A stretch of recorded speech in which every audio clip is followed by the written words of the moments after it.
Dobrodošli na Balkan Kitchen. Dobrodošli u naš novi ambijent.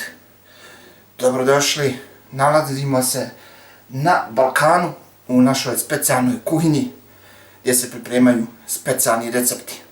Neki možda znaju, a neki i ne. Nekima će biti ovo čudna mješavina. A vjerujte mi, ovo će jelo biti A pažnja onima koji ganjaju dijetu, uz ovo jelo ide pola kile hljeba. Subscribe. A možda i ne ide, šala malo. Možda ide. A, vidjet ćemo na kraju. Uglavnom, o kojem se jelu radi?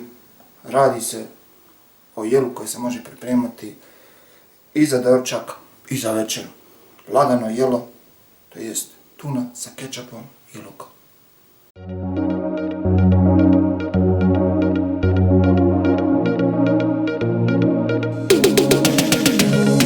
Luk sjeskamo tako što nećemo naći ni prekrupno, ni presitno, onako kako se i priprema za bosanski ćevap.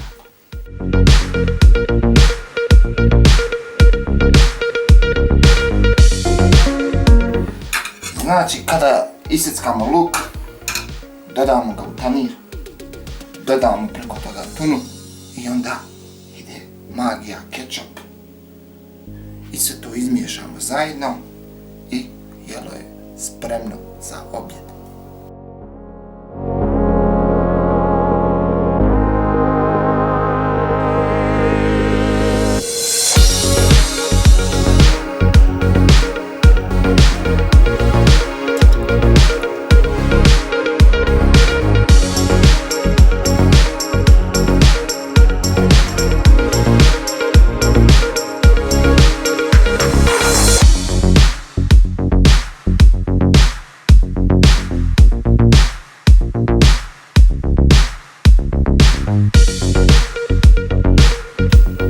Naš drug, naš kolega, Sani Zeković Zeka. A šta je ovo? A ovo je tuna. Ali nije da tuna, kako je reći? Tuna sa kečapom i lukom. Ajde i to probam čuti. I pola kile hljeba. Da probamo.